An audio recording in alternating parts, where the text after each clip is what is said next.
The sun peeked through the tall windows of Westlake Music Academy, casting long rectangles of light across the polished wood floors. Mei-Lin clutched her worn backpack straps tighter as she stood in the massive entrance hall.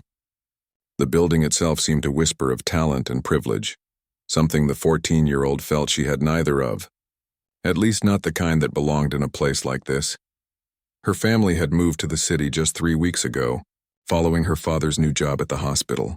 Back home, they'd lived in a small apartment where Mei-Lin had taught herself piano on an old upright that her mother had found at a yard sale when Mei-Lin was 7. The piano had been badly out of tune, with 3 keys that stuck and 1 that didn't work at all. But to Mei-Lin, it had been everything. "Can I help you find something?" A woman with kind eyes and silver-streaked hair approached, holding a stack of sheet music. Mei-Lin swallowed hard. "I'm here for piano lessons. My mom signed me up last week." The woman's face brightened. "Ah, you must be our new student. I'm Mrs. Chen, one of the administrative assistants. Follow me, dear." As they walked down the long hallway, Mei-Lin heard music floating from behind closed doors. Violin scales, a trumpet hitting high notes, and various pianos playing everything from beginner exercises to what sounded like Chopin. Her heart raced. She didn't belong here among these real musicians. Mrs. Chen stopped at a door labeled Studio 3 and knocked twice before opening it. "Mr. Harrington? Your new student is here." Inside, a tall man with thick eyebrows and a neatly trimmed beard sat at a grand piano far nicer than anything Mei-Lin had ever touched. 3 other students around her age sat in chairs along the wall holding notebooks. "Thank you, Rose," Mr. Harrington said, rising from the bench. His eyes landed on Mei-Lin with an appraising look that made her want to disappear. "You must be Mei-Lin Zhang." She nodded, not trusting her voice. "Well, come in then. We're just finishing up a group theory lesson. You can observe for today, and we'll assess where you stand afterward." Mei-Lin slipped into an empty chair at the far end of the row, trying to make herself as small as possible. The other students, 2 boys and a girl, glanced at her with mild curiosity before returning their attention to Mr. Harrington. For the next half hour, Mei-Lin sat quietly as Mr. Harrington explained something about dominant sevenths and their resolutions. She understood most of it. She'd read about music theory in books from the library and watched countless videos online. But she said nothing, just scribbled notes in a tattered notebook she pulled from her backpack. When the lesson ended, the other students filed out, leaving Mei-Lin alone with Mr. Harrington. "So," he said, sitting back down at the piano, "tell me about your musical background. How long have you been playing? Who was your previous teacher?" Mei-Lin stared at her worn sneakers. "I don't have a teacher. I mean, I didn't. My parents couldn't afford lessons." Mr. Harrington's eyebrows rose. "No teacher at all? Then how did you learn?" "My mom taught me the basics when I was little. After that, I just figured things out. I watched videos, and I listened to recordings." A look of skepticism crossed Mr. Harrington's face. "I see, and what pieces have you worked on?" Mei-Lin hesitated. The truth was that she played everything she could get her hands on, from simple folk tunes to pieces she'd heard in concerts online. She'd spent hours matching notes by ear, replaying sections of videos until her fingers could follow along. But saying that would sound ridiculous to a professional teacher.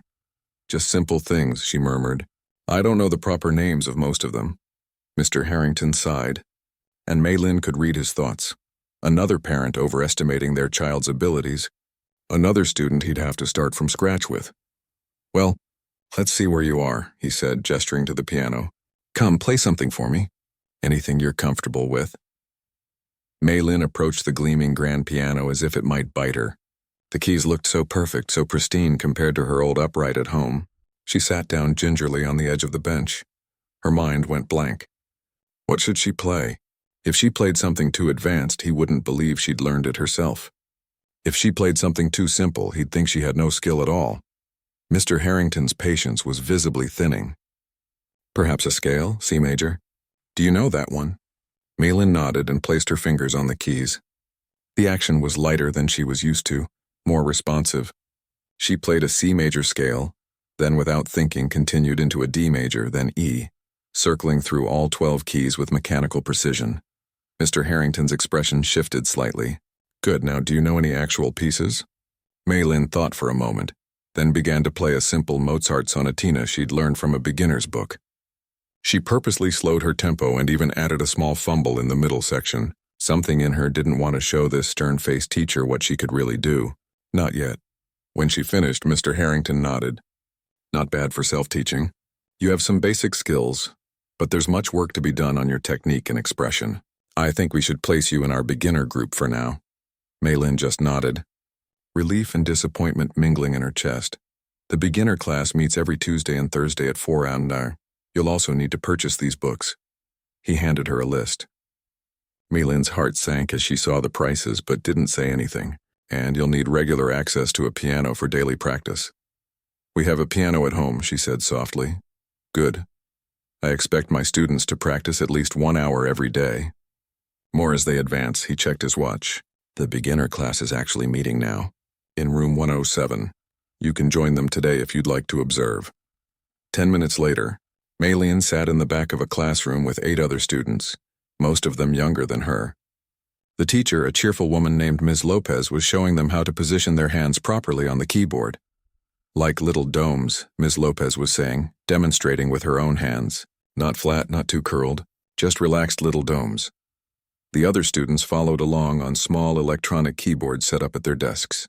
Maylin didn't have one, but she practiced the motion in her lap, feeling a mix of emotions she couldn't quite name. After class, as students filed out, Ms. Lopez approached her. You must be Maylin. Mr. Harrington mentioned we'd have a new student. How did you like your first day? It was fine, Maylin said, managing a small smile.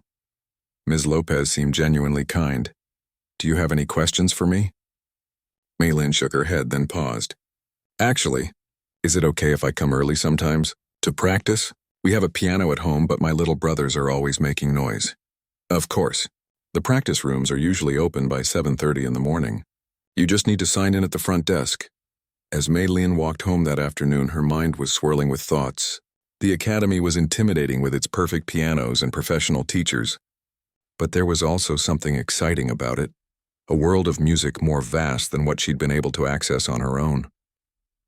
She stopped at a small park, sitting on a bench to gather her thoughts before heading home. Her parents had scraped together the tuition money because they believed in her, believed she had a gift worth nurturing. But what if they were wrong? What if she wasn't special at all? That evening, after dinner, Maylin sat at their old upright piano, now wedged into a corner of their new living room. The apartment was smaller than their previous home, and the piano took up precious space. Her mother had insisted they bring it despite her father's concerns about moving costs. Play something for us, her mother urged, drying her hands on a dish towel. Her father looked up from his medical journal with a tired smile. Maylin's fingers hovered over the keys. At home, she didn't hold back. At home, she could lose herself in the music that had been her closest companion for years. She began with a simple melody, one she'd composed herself on nights when she couldn't sleep. Then, as her confidence built, she transitioned into Debussy's Clair de Lune, the notes flowing from her fingers like water. The familiar dips and swells of the piece carried her away from the cramped apartment, away from her worries about fitting in at the academy. Her mother closed her eyes, swaying slightly with the music. Her father set down his journal, watching her with quiet pride. When she finished, the silence held a kind of reverence. Beautiful, her mother whispered. You played that even better than last time. Her father came to stand beside the piano. You'll show them, May. Just give it time. Maylin nodded, but a knot of uncertainty remained in her stomach. At the academy, she'd hidden her abilities, playing far below her actual skill level. Why had she done that? Was it fear of not measuring up? Or something else? Perhaps a lifetime of keeping her head down, of not drawing attention to herself.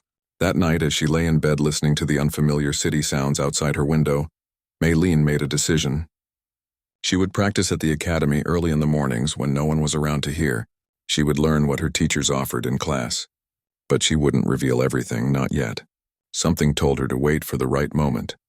She fell asleep imagining the feel of those perfect academy pianos under her fingers, playing freely with no one to watch or judge, just her and the music that had always felt like the truest expression of who she really was.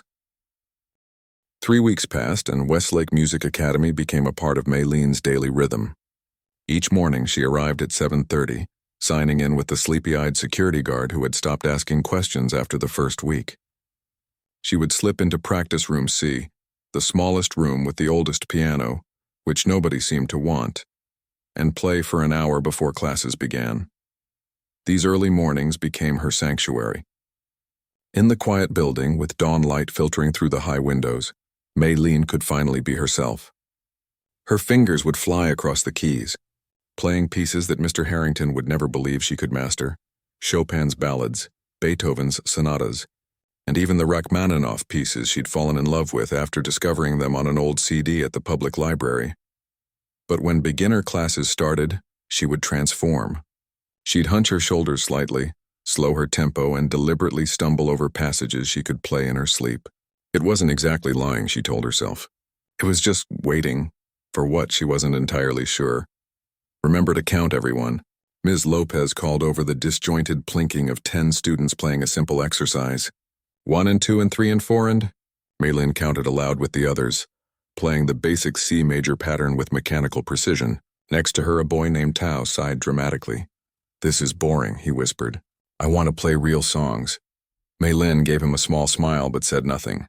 Tao had been taking lessons for 6 months and thought Jingle Bells was the height of musical achievement. After class, Ms. Lopez called Maylene aside. "You're making good progress," she said warmly. "But I notice you don't seem very challenged." Maylene's heart skipped. Had she been too obvious? "Would you like to try something a bit more advanced?" Ms. Lopez pulled out a sheet of music, a simple Clementi sonatina. "I can try," Maylene said, keeping her voice neutral despite having played this piece 2 years ago. "Wonderful. Practice it for next week. And if it's too difficult, don't worry. We can always go back to the exercises." That evening, Maylene's parents took her and her brothers to a small restaurant to celebrate her father's promotion at the hospital. The place was cozy and warm, with red paper lanterns hanging from the ceiling and the smell of ginger and garlic in the air. "How are your piano lessons going?" her father asked, helping her youngest brother with his noodles. "Fine," Maylene replied. "The teachers are nice." Her mother studied her face carefully. "Just fine? You don't seem as excited as you used to be when you play at home." Maylene pushed her rice around with her chopsticks. How could she explain that she was living a double life? That she was hiding her true abilities for reasons she herself didn't fully understand? "It's different," she finally said. "They have certain ways they want you to learn things." Her father nodded. "Teachers are like that. But remember, May, different doesn't always mean better. Trust what you feel in here." He tapped his chest right over his heart. The following Monday, Maylene arrived at the academy earlier than usual. The autumn air had a crisp bite to it, and she hurried inside, eager to warm her fingers at the piano.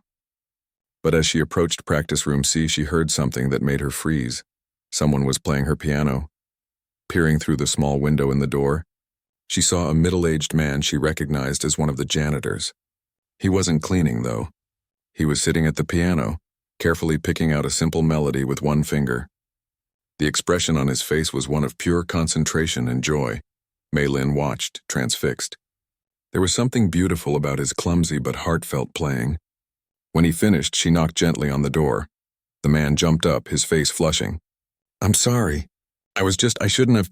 "It's okay," Maylene said quickly. It sounded nice. "What were you playing?" His embarrassment faded slightly. "Just an old folk song my grandmother taught me. I never learned proper piano." He extended his hand. "I'm Walter. I clean the practice rooms." "I'm Maylene. I use this room in the mornings." Walter nodded, recognition dawning. "Ah, so you're the early bird. I've seen your name on the sign-in sheet." He gathered his cleaning supplies. "I'll get out of your way." "Wait," Maylene said, surprising herself. "Would you like me to show you how to play that song with both hands?" For the next 20 minutes, Maylene taught Walter the proper fingering for his folk melody. His large hands moved awkwardly at first, but he was a quick learner. When he finally played the entire tune correctly, his face lit up like a child's. "That's wonderful." Maylene clapped. "You have a good ear," Walter laughed. "Not like you students. I hear you all playing those fancy classical pieces." He glanced at his watch. "Oh, I need to finish my rounds before the first classes." "Thank you for the lesson, Maylene. This old piano is all yours now." After Walter left, Maylene sat at the piano, thinking about the pure joy she'd seen on his face. It reminded her of why she'd fallen in love with music in the first place, not to impress anyone, but because of how it made her feel inside.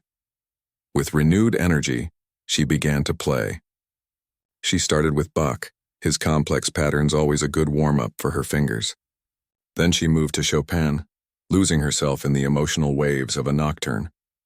Time slipped away as she played piece after piece, each flowing into the next in a personal concert for no one but herself. She was deep into Rachmaninoff's Piano Concerto. Tutter 3, a piece she'd been working on for months by watching videos of famous pianists, when a noise startled her. She looked up to see Walter standing in the doorway, a mop clutched forgotten in his hands, his mouth slightly open. I came back to mop," he stammered. "I didn't mean to interrupt." Mei Lin's hands flew off the keys as if burned. "I was just—" her voice trailed off.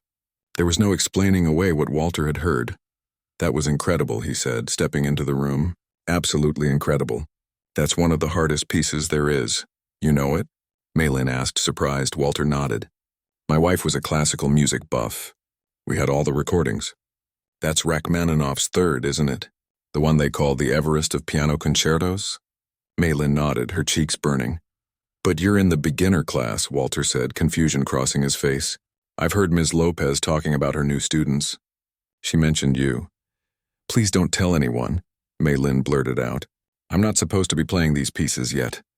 "Not supposed to? Says who?" Walter looked genuinely perplexed. "With talent like that, you should be giving the concerts, not just cleaning up after them like me." Mei Lin stared at her hands. "It's complicated." Walter was quiet for a moment. "Does anyone else know you can play like that?" "Just my parents. And now you. Well, your secret's safe with me." "But Mei Lin," he hesitated. "Gifts like yours aren't meant to be hidden forever." That afternoon, during theory class, Mei Lin found it hard to concentrate. Ms. Abernathy, a stern woman with glasses perpetually perched on the end of her nose, was explaining the circle of fifths for what seemed like the 100th time. "Mei Lin," Ms. Abernathy called suddenly, "perhaps you can tell us what key has 5 sharps in its signature?" "B major," Mei Lin answered automatically, then bit her lip. She wasn't supposed to know that yet. Ms. Abernathy raised an eyebrow. "Correct. And its relative minor?" "G sharp minor." "Very good." Ms. Abernathy gave her an appraising look. "You've been studying ahead." After class, Mr. Harrington stopped Mei Lin in the hallway. "Ms. Abernathy tells me you're advancing quickly in theory," he said. "But I notice your practical skills aren't keeping pace. You're still struggling with those basic exercises I assigned." Mei Lin looked at the floor. "I'll try harder. See that you do." Talent without discipline is worthless. As October turned to November, the Academy began preparing for its annual fall showcase. Posters appeared on the walls announcing the event, where selected students would perform for parents, donors, and the community. Even some beginner students would participate, playing simple pieces as a group. During one rehearsal, Ms. Lopez assigned parts for a 6-hand arrangement of Autumn Leaves. Mei Lin received the easiest part, single-note melodies in the high register. "Can I try a different part?" she asked tentatively. Ms. Lopez looked surprised. "The melody is the most important part, Mei Lin. I thought you'd be pleased." "Oh, yes. Thank you." Mei Lin took the music and returned to her seat, feeling a familiar knot of frustration in her stomach. That evening, as she practiced at home, her mother paused in the doorway, listening. "The showcase is coming up?" Mei Lin nodded, playing the simple melody with one hand. "Will you get to play a solo?" "No. Just part of a group piece." Her mother sat beside her on the piano bench. "You know, when I was a girl in the village, there was a saying, 'A caged bird might be safe, but it forgets how to soar.'" Mei Lin stopped playing. "What does that mean?" "It means that sometimes protecting ourselves from judgment or failure also keeps us from reaching our potential." She stroked Mei Lin's hair gently. "Why are you hiding your gift, my daughter?" Mei Lin leaned against her mother's shoulder. "I'm afraid," she whispered. "Of what?" "Of being different. Of not fitting in. Of their expectations if they knew what I could really do." Her mother nodded, understanding in her eyes. "Those are natural fears. But remember, a bird can choose when to leave its cage." The next morning, Walter caught Mei Lin as she was leaving practice room C. "Just wanted to let you know," he said quietly. "I mentioned your playing to Ms. Abernathy yesterday." Mei Lin's heart dropped. "You what?" "But you promised." Walter held up his hands. I didn't say it was you. I just said I heard someone playing Rachmaninoff in one of the practice rooms. She didn't believe me. Said it must have been a recording. Relief washed over Mei Lin, followed by an unexpected twinge of disappointment. Part of her had wanted Ms. Abernathy to know the truth. The showcase is next week, Walter continued. Will you be playing? Just a simple group piece. Walter nodded, something like determination crossing his face. Well, maybe someday they'll get to hear what you can really do. As Mei Lin walked to her first class, she thought about her mother's words about caged birds and about Walter's barely concealed disappointment that her talent remained hidden. For the first time, she began to wonder if keeping her abilities secret was protecting her or holding her back. The week before the fall showcase, tension filled the halls of Westlake Music Academy. Advanced students practiced until their fingers cramped. Teachers rushed between classrooms with armfuls of sheet music, and even the normally unflappable Mrs. Chen at the front desk seemed frazzled as she coordinated last-minute program changes. Mei Lin watched it all with quiet fascination. This world of formal music education was still new to her, the structured practices, the competitive undercurrents, the strict hierarchy of talent. In her old apartment, music had simply been something that flowed from her heart through her fingers. Here it was dissected, measured, and judged. Everyone gather round, Ms. Lopez called to the beginner group. 8 students formed a semicircle around the piano. Let's run through Autumn Leaves one more time. Remember, this is our chance to show parents and donors how much progress beginners can make in just a few months. As they practiced, Mei Lin played her simple melody line perfectly, but her mind wandered. She thought about Walter, who had taken to nodding at her with a conspiratorial smile whenever they passed in the hallways. She thought about her mother's words about caged birds. Most of all, she thought about the music locked inside her, waiting to be heard. When practice ended, Mei Lin packed up slowly, watching as the other students filed out chattering about costume choices and pre-performance jitters. As she zipped her backpack, she noticed Mr. Harrington standing in the doorway, speaking quietly with Ms. Lopez, still concerned about overall progress. He was saying, "The donors expect to see excellence." "They're beginners, Daniel," Ms. Lopez replied. "They've only been studying for a few months. That's precisely why we need to showcase the most promising students, like the Patel boy or the Robinson twins, not waste time with students who clearly lack natural aptitude." His eyes flicked briefly toward Mei Lin. Heat rushed to her cheeks. Lacking natural aptitude? The irony would be funny if it didn't sting so much. Ms. Lopez frowned. Every student deserves a chance to perform. Mr. Harrington straightened his tie. "We'll discuss this at the faculty meeting." Later that afternoon, Mei Lin sat in the back row of her theory class, only half listening as Ms. Abernathy explained modulation. Her thoughts kept returning to Mr. Harrington's dismissive assessment.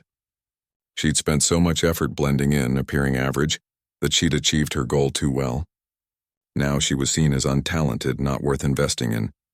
A small tap on her shoulder startled her. Thomas, a boy from her theory class, slid a folded note onto her desk. Mei Lin opened it cautiously. "Walter says you can really play. Is it true?" She stared at the note, then at Thomas, who was watching her with open curiosity. Thomas worked after school helping Walter clean the classrooms.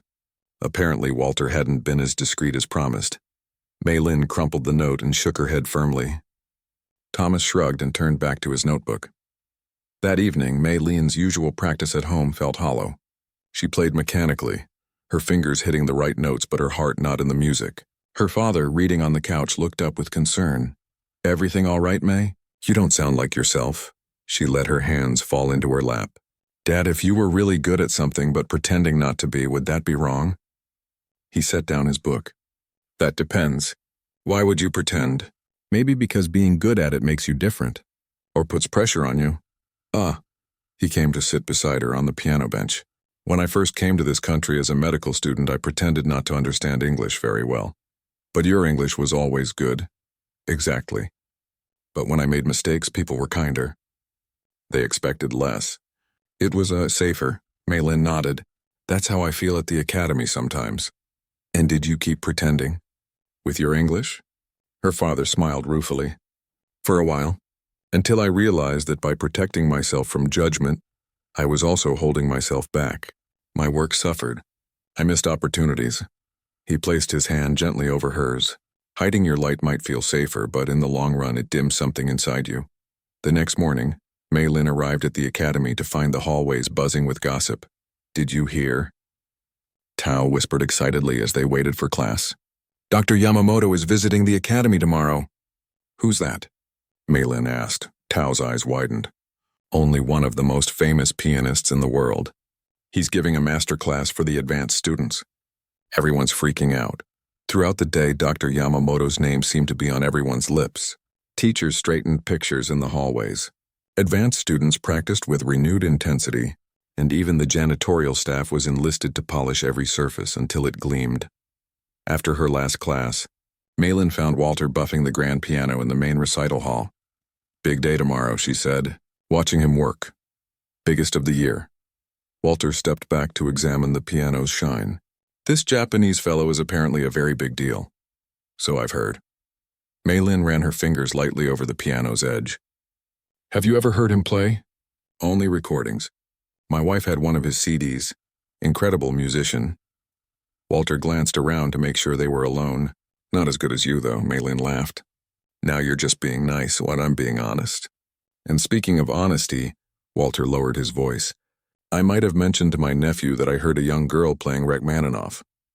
Walter. You promised. He held up his hands defensively. I didn't say who, but he works in the administration office. He told Ms. Abernathy, who mentioned it at a faculty meeting yesterday. Mei Lin's stomach dropped. What happened?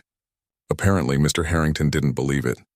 He thinks someone was playing a recording and trying to pass it off as their own playing. He was quite upset about it.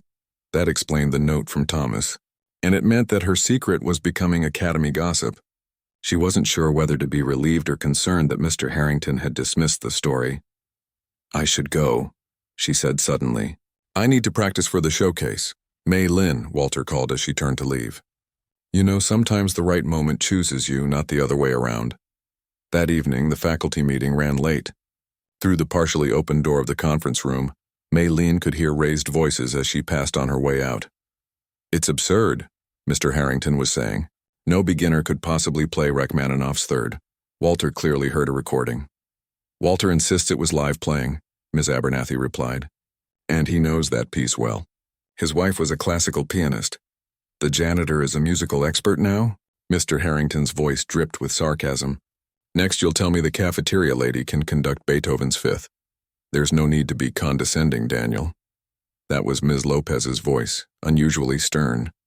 The point is, if there is a student with exceptional talent who hasn't been properly assessed, then they should have demonstrated that talent during their assessment, Mr. Harrington cut in. We can't chase ghost stories about prodigies hiding in practice rooms.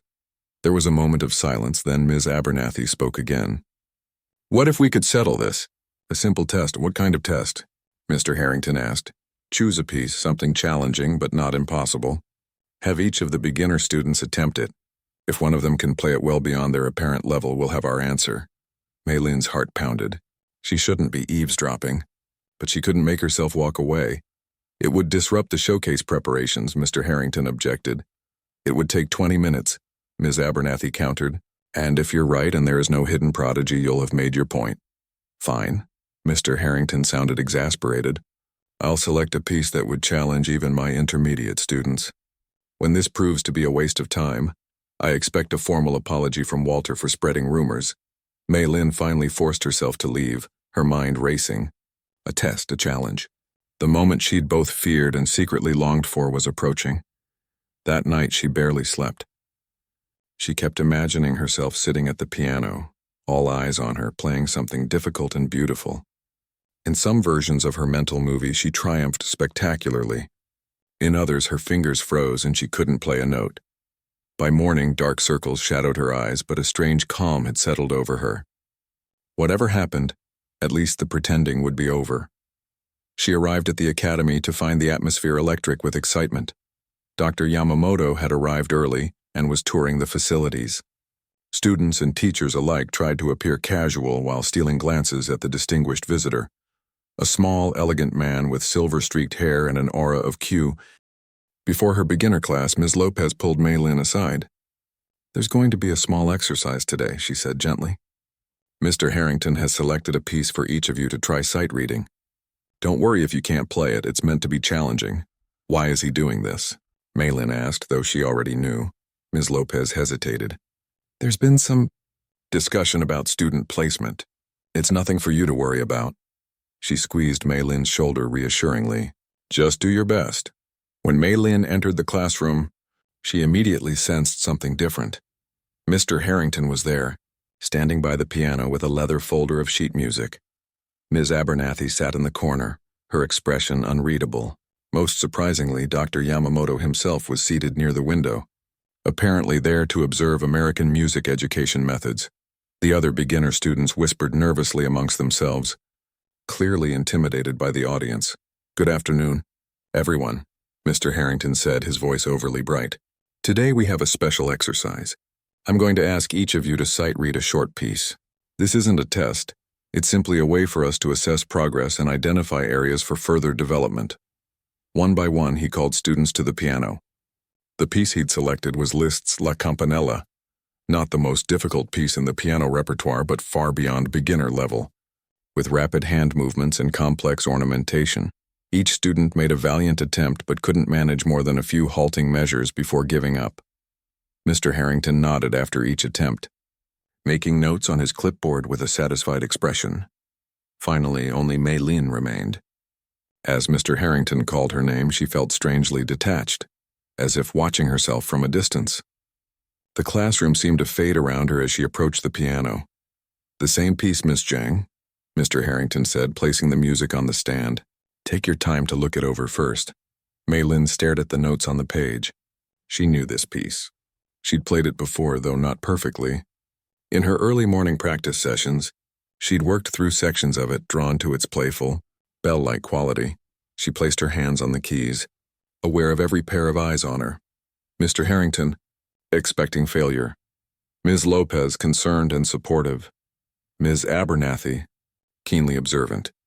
Dr. Yamamoto, politely attentive and somewhere, probably watching through the classroom door. Walter, the unexpected catalyst who had set this moment in motion. Maylin took a deep breath. The pretending was over. Whatever happened next, at least she would be herself. Her fingers hovered above the keys for just a moment longer. Then she began to play. The first notes of Liszt's La Campanella filled the classroom, delicate and precise. Maylin kept her eyes on the sheet music, though she didn't really need it. The piece lived in her fingers already, a familiar friend. Mr. Harrington's smug expression flickered as the opening measures flowed smoothly. He'd expected her to stumble immediately, like the other students. When she continued confidently into the first difficult run, his eyebrows rose slightly. Maylin felt something shifting inside her as she played. With each note, a weight lifted.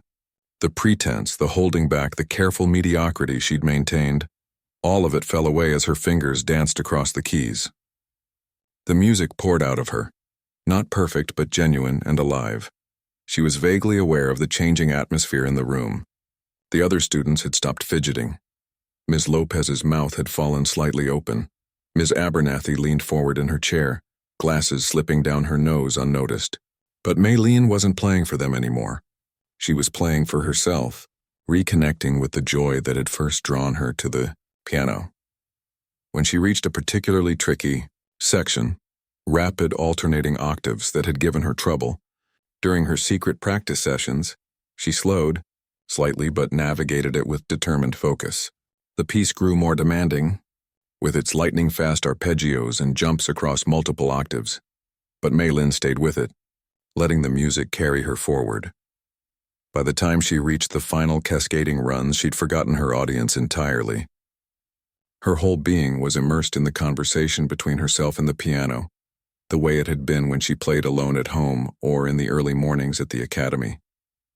The final notes rang out clearly, then faded into a silence so complete Maylin could hear the radiator humming in the corner. Slowly, reality returned. She became aware of her slightly labored breathing, the dampness of her palms, and the utter stillness behind her. She turned from the piano to face the room. 20 pairs of eyes stared at her in stunned silence. Tao's mouth hung open in disbelief. Another student was recording with her phone. Ms. Lopez appeared to be blinking back tears. Ms. Abernathy wore a satisfied smile, as if a hypothesis had just been proven correct.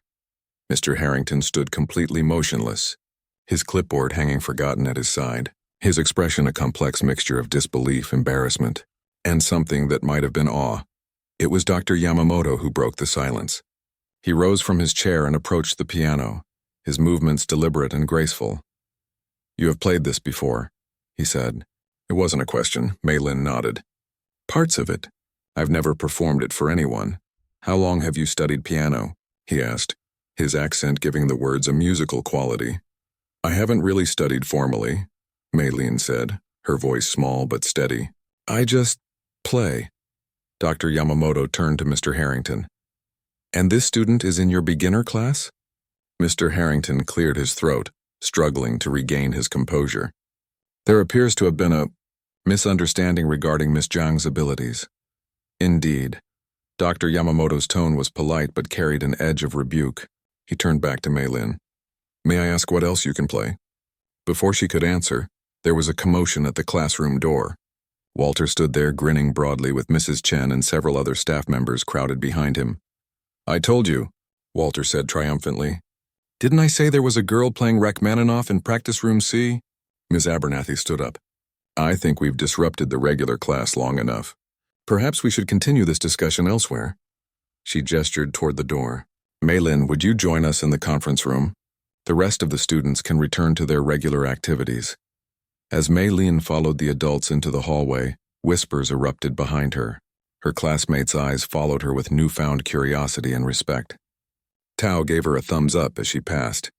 In the conference room, Maylin sat nervously as the adults discussed her future. Dr. Yamamoto requested to hear more of her playing, so they moved to the recital hall where she performed portions of several pieces.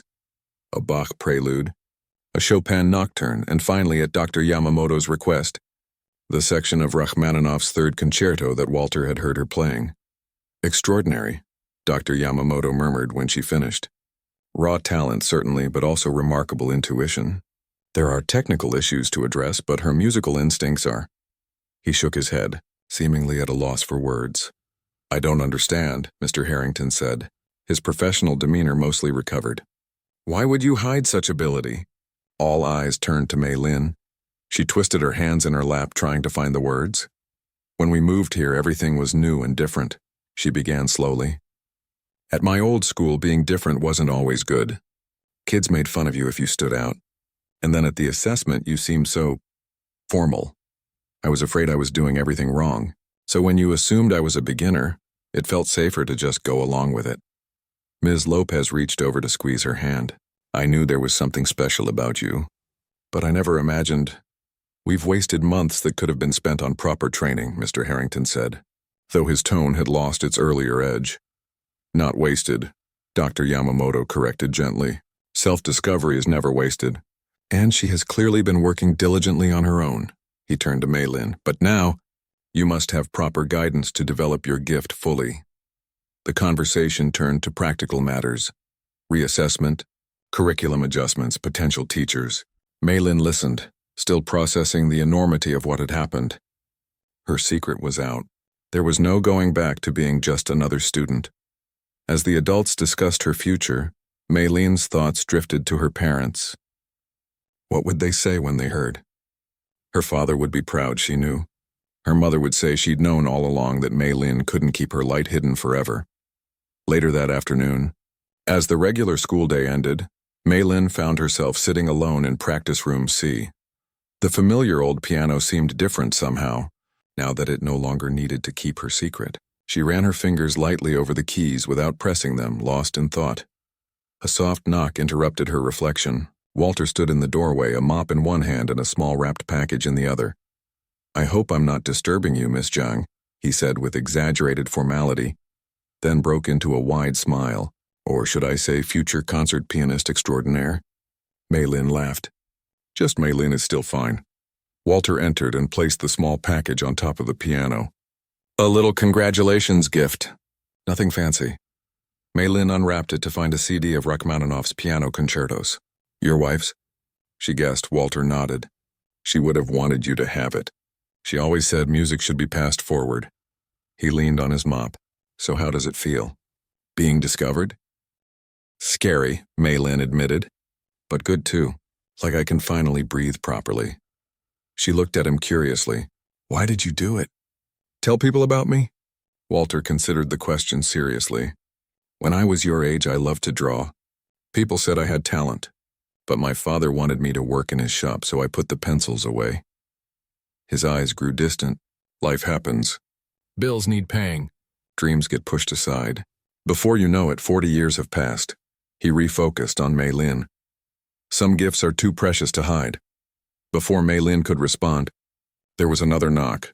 Ms. Abernathy stood in the doorway. Ah, good, you're still here, she said. Your parents have arrived. They're waiting in the director's office. Anxiety fluttered in Maylin's stomach. Are they upset? Ms. Abernathy's expression softened. Quite the opposite.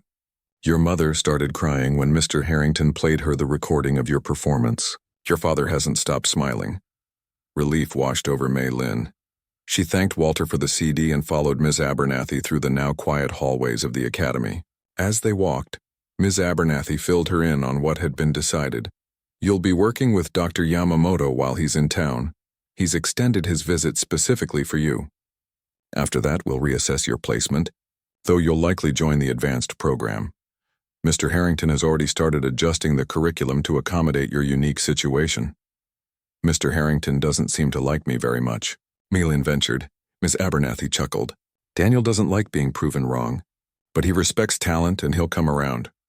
She paused, giving Maylin a sideways glance. You know, he was once a prodigy himself. Perhaps that's why he was so quick to dismiss the possibility. He knows how rare true prodigies are. They reached the director's office, where Maylin could see her parents through the glass panel in the door. Her mother was dabbing her eyes with a tissue while her father nodded earnestly at whatever the director was saying. Before we go in, Ms. Abernathy said, placing a hand on Maylin's shoulder, I want you to know something. What you did today, not just the playing, but finding the courage to show your true self, that was the real achievement. She smiled warmly. The music world can be difficult. There will be challenges ahead, pressures and expectations, but never forget why you play. Maylin thought about the joy she felt when it was just her and the piano, the pure expression that flowed through her fingers into the keys. I won't forget, she promised. When she entered the office, her parents engulfed her in a tight group hug. Her mother whispered Chinese endearments in her ear while her father simply held her close, his quiet pride speaking volumes. Over their shoulders, Maylin caught sight of the academy director smiling at the family reunion. Your daughter has extraordinary talent, the director was telling her parents. With proper training, there's no limit to what she might achieve. Maylin closed her eyes and leaned into her parents' embrace, feeling both exhausted and exhilarated. The journey ahead would be challenging, but for the first time since arriving at Westlake, she felt like she was exactly where she belonged. And somewhere in the building, a janitor was humming Rachmaninoff as he mopped the floors, smiling to himself about caged birds that finally learned to soar. 6 months had passed since the day Maylin played Liszt's La Campanella in front of her stunned teachers. 6 months of intensive training, restructured schedules, and a completely different life. Sometimes, when she practiced late into the evening, she would think back to that moment, the terror, the liberation, and finally, the joy of simply being herself. Spring had arrived in the city, bringing cherry blossoms to the park across from Westlake Music Academy. Maylin paused to admire them as she approached the building, adjusting the heavy backpack full of sheet music on her shoulder. Pink petals drifted down like musical notes, reminding her of the Debussy piece she'd been working on with Dr. Yamamoto before he returned to Japan. You're early again, called the security guard as she signed in. No longer did she need to sneak into practice room C. Now she had official permission to use the grand pianos in the recital spaces, with her name appearing on the formal schedule posted each week. Big day, she replied with a smile that couldn't quite hide her nervousness. You'll knock 'em dead, he assured her, giving her a thumbs up. The academy halls were quiet at this hour, but a buzz of activity surrounded the main concert hall. Technicians checked the lighting, staff arranged programs on seats, and a photographer tested angles near the gleaming concert grand that dominated the stage. Mei Lin slipped past them and found her way to a small practice room. Not her old room C that had become something of a legend among the students, who now called it the prodigy room and claimed it brought good luck before exams. Instead, she settled into room A, with its better acoustics and newer piano. Her fingers moved through warm-up exercises automatically while her mind wandered through the whirlwind of the past 6 months. After her talents were discovered, everything had changed so quickly. Dr. Yamamoto had personally overseen her training for 2 intensive months, rearranging his schedule to extend his stay in the country. Mr. Harrington, after his initial shock, had thrown himself into creating a personalized curriculum that would develop her technical skills without dampening her natural expressiveness.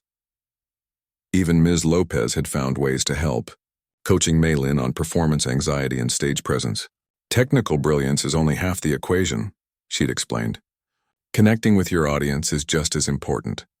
The academy director had arranged a scholarship that covered her tuition completely, removing the financial burden from her parents. Private donors had stepped forward, including an anonymous benefactor who provided funds for her to attend summer intensives and master classes. Local newspapers had run stories about her: hidden prodigy discovered, self-taught piano wonder, and other embarrassing headlines. For weeks she'd been unable to practice without someone peeking through the window, curious to glimpse the girl from the articles. Mei Lin's hand stilled on the keys as she remembered the most difficult part of her new life: the expectations. Everyone, teachers, fellow students, even her parents, now watched her with anticipation, waiting for brilliance. The freedom of playing just for herself had been replaced by the weight of other people's hopes.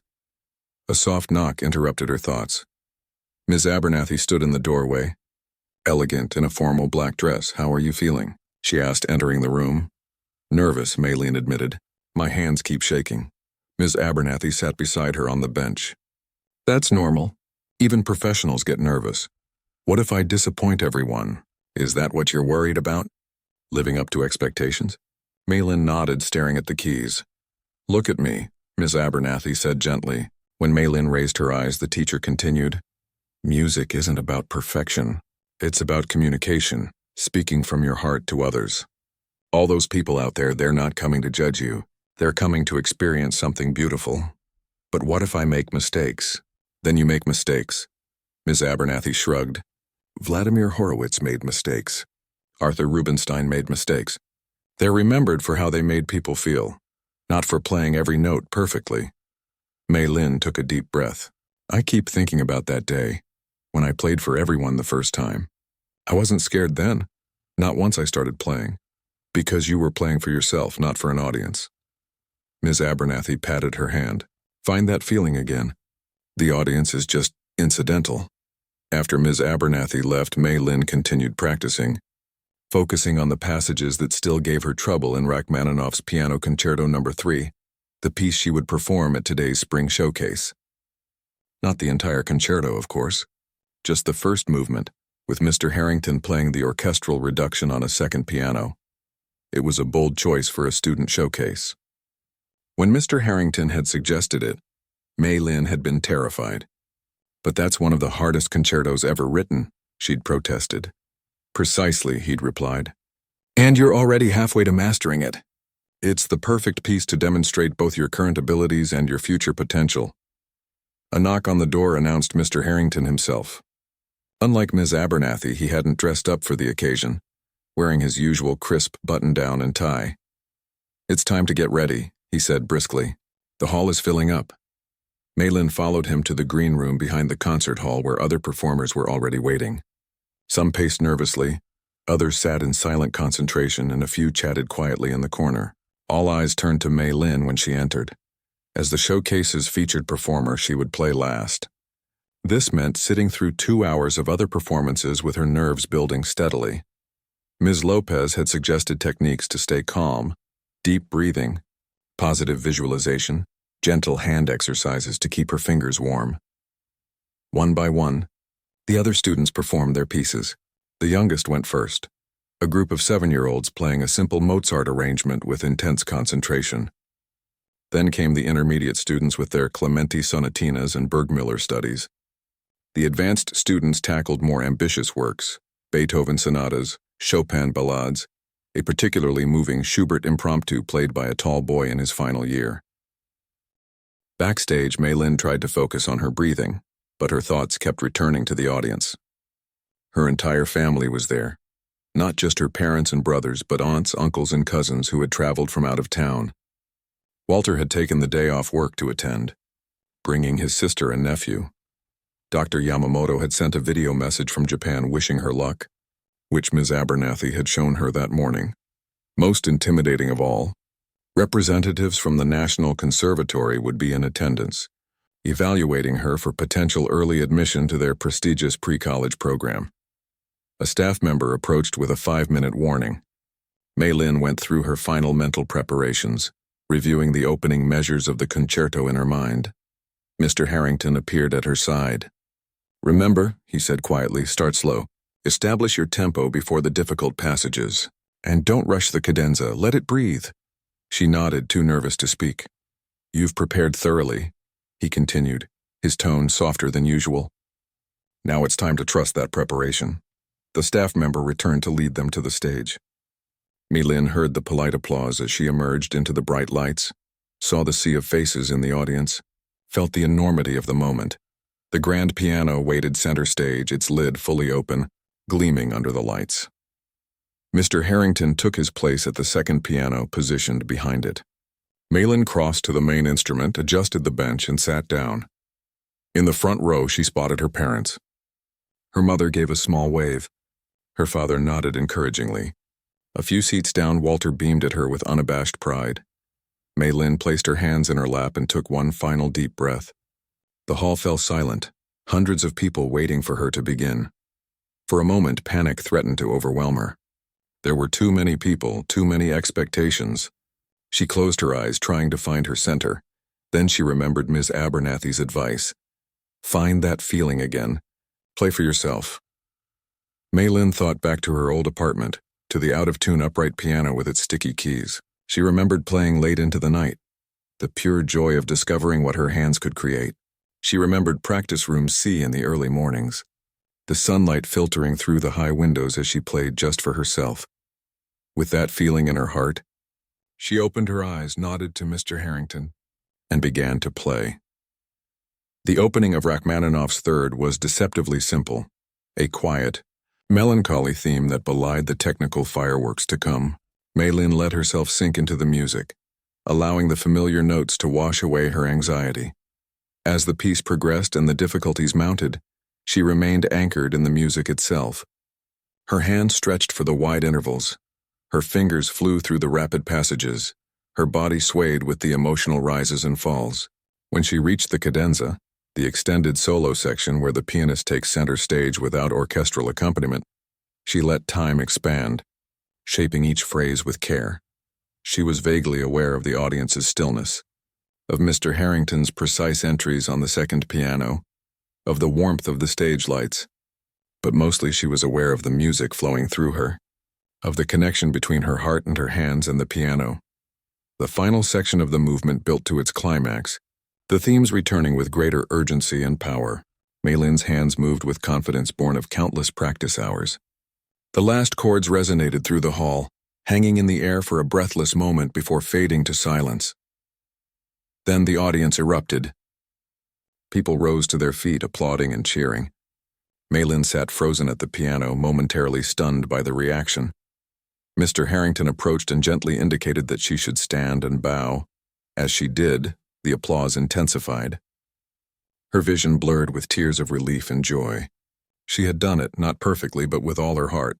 Later, amid congratulations and photographs, Maylin found a quiet moment with Walter, who was wiping suspiciously damp eyes. "I knew you could do it," he said, voice gruff with emotion. "From the first time I heard you in that practice room, I knew." "I wouldn't be here without you," she replied. "Thank you for not keeping my secret," he chuckled. "Some lights are too bright to hide under a bushel." As the evening wound down, Maylin stood with her family at the edge of the emptying concert hall. The director of the National Conservatory had already spoken with her parents about the pre-college program, leaving them beaming with pride. "How does it feel?" her mother asked, arm around Maylin's shoulders. "To play your music for everyone?" Maylin considered the question carefully.